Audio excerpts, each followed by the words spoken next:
یہ شہروں کا مقرر کیا جانا۔ پھر خداوند نے مواب کے میدانوں میں جو یرہو کے مقابل یردن کے کنارے واقع ہیں موسیٰ سے کہا کہ بنی اسرائیل کو حکم کر کہ اپنی میراث میں سے جو ان کے تصرف میں آئے لاویوں کو رہنے کے لیے شہر دیں، اور ان شہروں کی نواحی بھی تم لاویوں کو دے دینا۔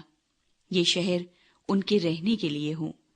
ان کی نواحی ان کے چوپایوں اور مال اور سب جانوروں کے لیے ہوں، اور شہروں کی نواحی جو تم لاویوں کو دو وہ ہر شہر کی دیوار سے شروع کر کے باہر چاروں طرف 1000 ہاتھ کے پھیر میں ہو، اور تم شہر کے باہر مشرق کی طرف 2000 ہاتھ اور جنوب کی طرف 2000 ہاتھ اور مغرب کی طرف 2000 ہاتھ اور شمال کی طرف 2000 ہاتھ اس طرح پیمائش کرنا کہ شہر ان کے بیچ میں آ جائے، ان کے شہروں کی اتنی ہی نواحی ہوں، اور لاویوں کے ان شہروں میں سے جو تم ان کو دو 6 پناہ کے شہر ٹھہرا دینا جن میں خونی بھاگ جائیں۔ ان شہروں کے علاوہ 42 شہر اور ان کو دینا، یعنی سب ملا کر 48 شہر لاویوں کو دینا، اور ان شہروں کے ساتھ ان کی نواحی بھی ہو۔ اور وہ شہر بنی اسرائیل کی میراث میں سے یوں دیے جائیں جن کے قبضے میں بہت سے شہر ہوں ان سے بہت، اور جن کے پاس تھوڑے ہوں ان سے تھوڑے شہر لینا۔ ہر قبیلہ اپنی میراث کے مطابق جس کا وہ وارث ہو لاویوں کے لیے شہر دے۔ پناہ کے شہر۔ اور خداوند نے موسیٰ سے کہا کہ بنی اسرائیل سے کہہ دے کہ جب تم یردن کو عبور کر کے ملک کنعان میں پہنچ جاؤ تو تم کئی ایسے شہر مقرر کرنا جو تمہارے لیے پناہ کے شہر ہوں، تاکہ وہ خونی جس سے سہون خون ہو جائے وہاں بھاگ جا سکے۔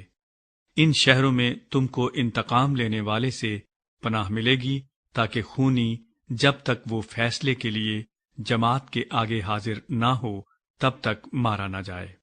اور پناہ کے جو شہر تم دو گے وہ 6 ہوں، 3 شہر تو یردن کے پار اور 3 ملک کنعان میں دینا،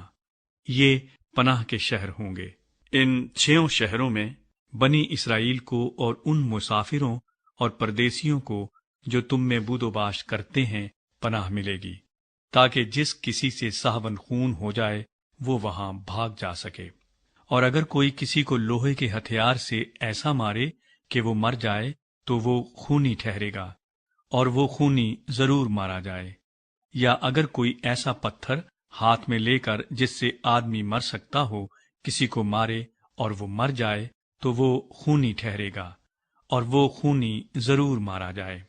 یا اگر کوئی چوبی آلہ ہاتھ میں لے کر جس سے آدمی مر سکتا ہو کسی کو مارے اور وہ مر جائے تو وہ خونی ٹھہرے گا، اور وہ خونی ضرور مارا جائے۔ خون کا انتقام لینے والا خونی کو آپ ہی قتل کرے، جب وہ اسے ملے تب ہی اسے مار ڈالے۔ اور اگر کوئی کسی کو عداوت سے دھکیل دے یا گھات لگا کر کچھ اس پر پھینک دے اور وہ مر جائے، یا دشمنی سے اسے اپنے ہاتھ سے ایسا مارے کہ وہ مر جائے، تو وہ جس نے مارا ہو ضرور قتل کیا جائے، کیونکہ وہ خونی ہے۔ خون کا انتقام لینے والا اس خونی کو جب وہ اسے ملے مار ڈالے۔ پر اگر کوئی کسی کو بغیر عداوت کے ناگہاں دھکیل دے یا بغیر گھات لگائے اس پر کوئی چیز ڈال دے، یا اسے بغیر دیکھے کوئی ایسا پتھر اس پر پھینکے جس سے آدمی مر سکتا ہو اور وہ مر جائے، پر یہ نہ تو اس کا دشمن اور نہ اس کے نقصان کا خواہاں تھا، تو جماعت ایسے قاتل اور خون کے انتقام لینے والے کے درمیان انہی احکام کے موافق فیصلہ کرے۔ اور جماعت اس قاتل کو خون کے انتقام لینے والے کے ہاتھ سے چھڑائے، اور جماعت ہی اسے پناہ کے اس شہر میں جہاں وہ بھاگ گیا تھا واپس پہنچوا دے۔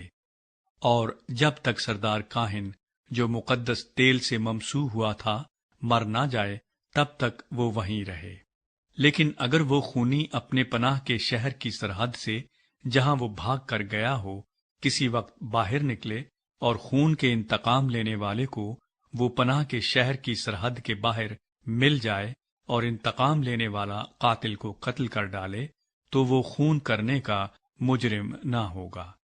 کیونکہ خونی کو لازم تھا کہ سردار کاہن کی وفات تک اسی پناہ کے شہر میں رہتا، پر سردار کاہن کے مرنے کے بعد خونی اپنی موروثی جگہ کو لوٹ جائے۔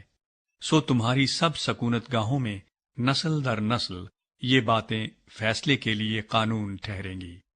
اگر کوئی کسی کو مار ڈالے تو قاتل گواہوں کی شہادت پر قتل کیا جائے، پر ایک گواہ کی شہادت سے کوئی مارا نہ جائے۔ اور تم اس قاتل سے جو واجب القتل ہو دیت نہ لینا، بلکہ وہ ضرور ہی مارا جائے۔ اور تم اس سے بھی جو کسی پناہ کے شہر کو بھاگ گیا ہو اس غرض سے دیت نہ لینا کہ وہ سردار کاہن کی موت سے پہلے پھر ملک میں رہنے کو لوٹنے پائے۔ سو تم اس ملک کو جہاں تم رہو گے ناپاک نہ کرنا، کیونکہ خون ملک کو ناپاک کر دیتا ہے، اور اس ملک کے لیے جس میں خون بہایا جائے سوا قاتل کے خون کے اور کسی چیز کا کفارہ نہیں لیا جا سکتا۔ اور تم اپنی بود و باش کے ملک کو جس کے اندر میں رہوں گا گندہ بھی نہ کرنا، کیونکہ میں جو خداوند ہوں سو بنی اسرائیل کے درمیان رہتا ہوں۔